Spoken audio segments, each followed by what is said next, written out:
Hi, I'm Jason Sterling, and this is an RM Cascadian travel vlog, and we're going to talk about the Carnival Vista.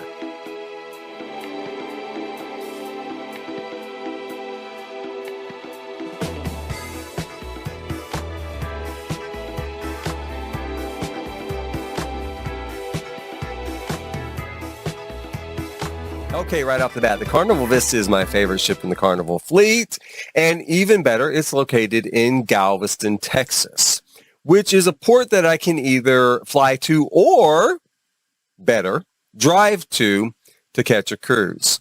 And that's the first thing I'd like to talk about in regard to the Carnival Vista, is driving versus flying if you live within an 8-hour circumference, right? If you live within an 8-hour drive of Galveston, Texas, the cost, of course, is cheaper. It is cheaper to drive. Now, if I'm going by myself as a single person, or if you're going as a single person, the cost is probably about the same to drive versus flying. If you're flying, like, say, Southwest or a low-cost, airline. So that cost is about the same, but if there's more than one of you, if there's two or more of you, the cost is going to be cheaper to drive. That's the first thing. Timing-wise, it's also just not much, if any, faster to fly, and sometimes it's actually a lot slower to fly. You can see a little bit of a graphic I made here. I mean, this will isn't it professional? Isn't it great? Don't you love it? This graphic, door to door, if I fly, and this is under a best case scenario flight, okay? And it's a direct flight from Oklahoma City to Houston, which typically they only have maybe once a day down there and once a day back, okay? But if I could get that, the best case scenario is about 6 hours and 10 or 15 minutes, 6 hours and 15 minutes from the door of my home to the port, the door of the ship. If I drive, as you can see, it takes about 7.5 hours from my front door to the port. I do throw in a 30-minute break at Buc-ee's, because it's Buc-ee's, and you do need some sort of stop along the way. And you're not going to get that on a plane. Let me throw that in real quick. If you're on a plane, you don't get to stop at Buc-ee's. Okay, they don't land and let you do a quick trip at Buc-ee's. That's almost criminal. In fact, if you're flying overhead, you should stop. That's like Texas' #1 tourist attraction. Which is not true. That's not true. Actually, I think the Riverwalk in San Antonio is the #1 tourist attraction in Texas, but that's only because they don't count Buc-ee's. Because I know more people stop at Buc-ee's than at the Riverwalk. I'm going to just say that. I'm going to throw it out there. So you missed that. So I put in a 30-minute stop at Buc-ee's, and then about 15 minutes from wherever I park to walk over to the ship. It doesn't usually take that long, but I'm going to up it to 15. So if I'm driving, you're looking at about 8 hours and 15 minutes. So about 2 more hours if I'm driving. Now, that is a best case flying scenario. If I have to change planes and I can change in Dallas along the way, throw another hour on there.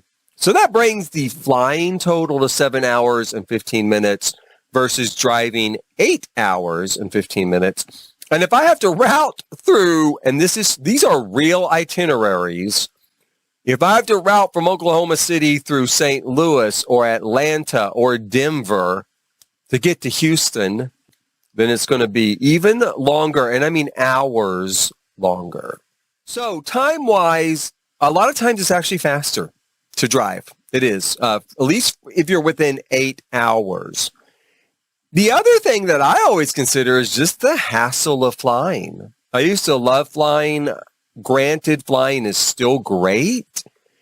If you're going a really long distance, sure, still, well, not great, still better than walking. But it's such a hassle. It's a hassle at the airport. It's a hassle at security. It's a hassle getting food at the airport.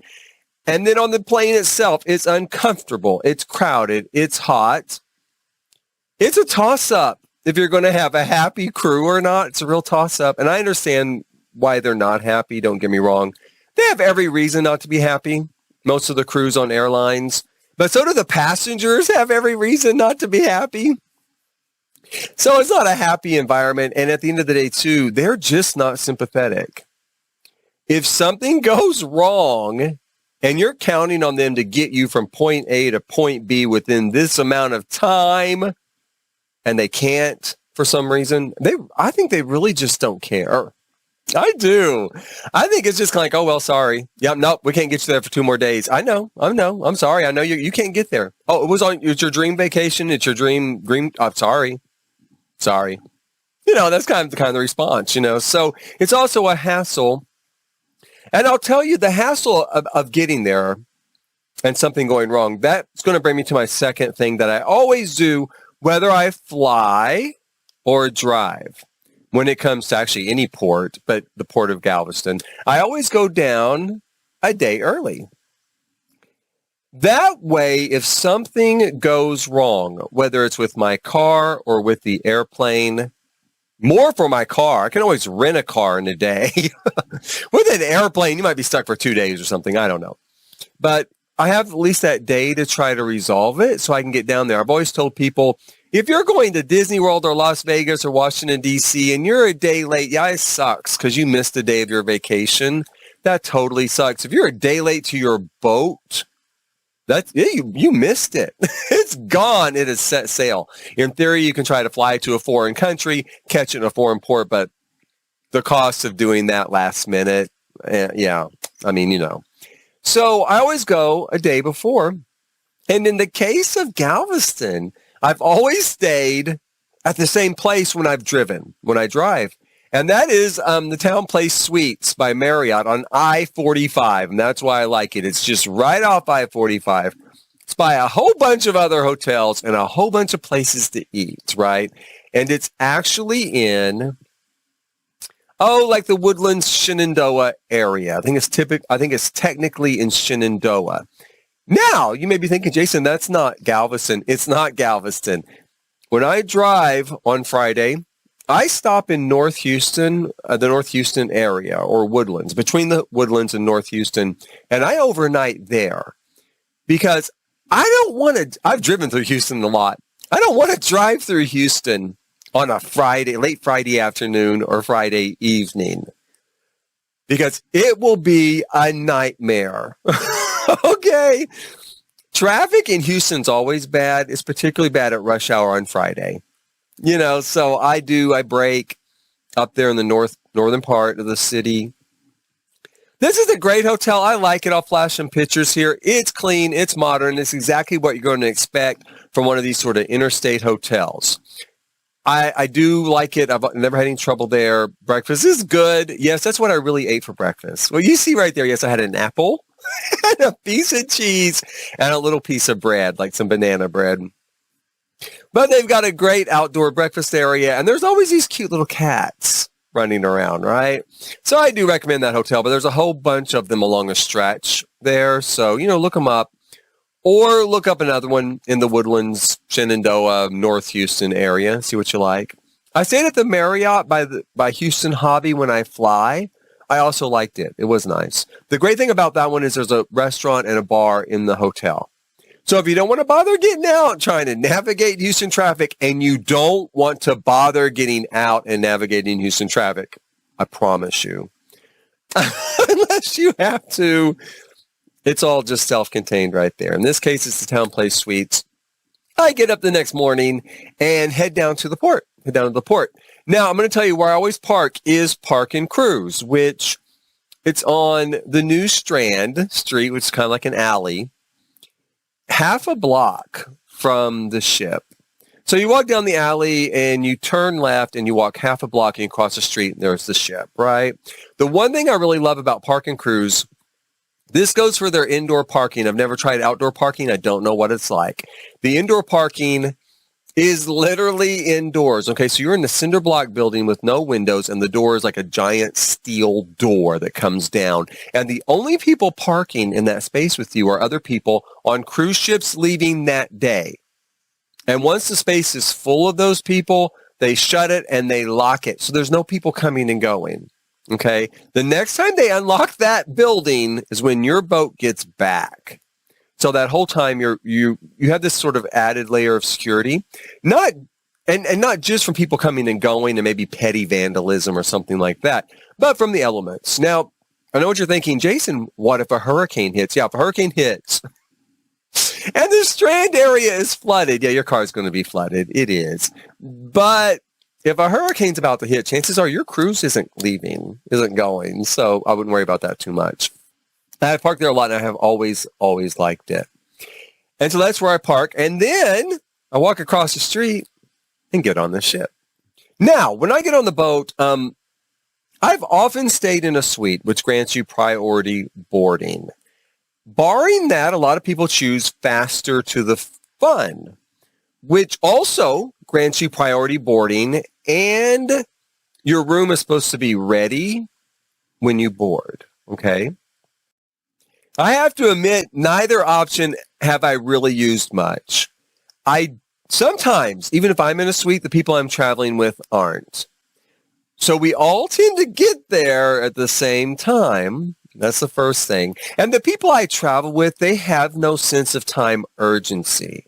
See, they want to take it easy. They don't want to be stressed out on Saturday morning driving them. They want to relax and linger over there. I want to relax and linger too and not be stressed out on the boat. Okay, get up. Let's go. If I was by myself, I'd probably leave at 7:30 from that hotel, be at the port at 9:30, be on the boat early. But the people I'm traveling with, that's not their point of view. So, typically we're not going to even get there like 11:30 or noon, right? So priority boarding and faster to the fun is kind of out the window at that point. Unless you're going to be there right when that ship opens, it's just kind of not necessary. So what I typically do, I end up there about noon. And it's usually just kind of a walk-on, you guys. It's usually just, you get there at your assigned time, and about 30 minutes later, I'm on the boat. 30 minutes later, I always check my luggage with the porter. Okay? Give them $10, give them your luggage, and walk away. Again, unless you have faster to the fun, your room is not going to be ready. It's not going to be ready till 1:30. And they've got the hallway shut off, okay? It's not ready. And so often I see people, I'm getting on at 12:30, and there's people already sitting in the elevator lobby of their floor where their rooms are, with a giant pile of luggage they've brought with them, waiting for their room to open. Now, give your luggage to the porters. Give them $10. I do keep my carry-on. I take my carry-on with me. And then you can go up on deck and have some lunch. Go up on the Lido deck, get some lunch, get something to drink. You can't do that dragging 6 pieces of full-size luggage, which is why people end up sitting in the elevator lobby. So my thing is this. Priority boarding is not really a big deal. I probably wouldn't pay for faster to the fun because I'm just not going to get there that early. Even if I fly, especially if I fly, I'm not going to. By the time you get to the airport and get your transfer and stuff, you're not getting there till 11:30 or noon. So I usually don't bother with any of that. I check my luggage. And what can I say? When I then look for something to eat. When I say eat, this is a picture of what I usually eat first. And then the first place I visit is usually the bar in the lobby or the bar up on deck. Nowadays, like the last time I sailed was August on the breeze. I actually did go to the lobby bar because my muster station was just one deck up. So I got a drink. I went to my muster station. I was done with that too. 10 minutes flat. Done. Ready for the rest of my cruise. Free, right? In this case on the Vista, I got a drink. I got something to eat. And then about 1:30, we went to our room. Now, in this case, my room on the Vista was 6206, which is an inside room. It's an inside room, but it has a window. There's a window, so it has an outside view. Now, it does overlook a walkway on the front of the ship. Here's why that really doesn't matter. The window itself is mirrored on the outside, so anybody on that walkway cannot see into your room.